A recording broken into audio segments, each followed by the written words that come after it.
今個月27日，中山市人民政府港澳居民健康服務中心正式啟用。有咩區別？如何就診？就診流程、注意事項，1分鐘話你知。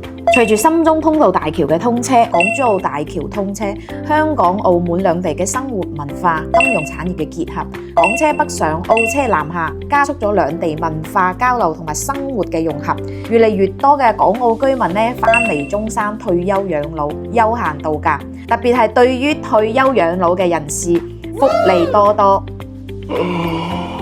喺2025年7月上旬呢，中山市嘅中醫院呢就開通咗香港長者嘅健康服務中心嘅。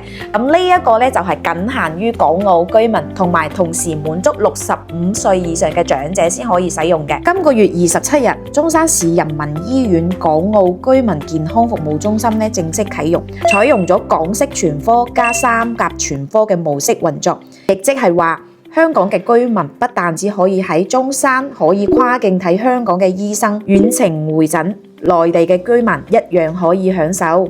攞出手機導航中山市人民醫院即可到達，揾到康怡大樓嘅字眼。喺2樓預約掛號，港式全科醫生即可就診，其中有普通話、粵語嘅服務，亦都有專人協助流程唔熟嘅等問題。持有中山社保醫保指定商業保險嘅人群如果開通咗中山市人民醫院，通過該保險公司嘅 APP 或者小程序進行線上預約。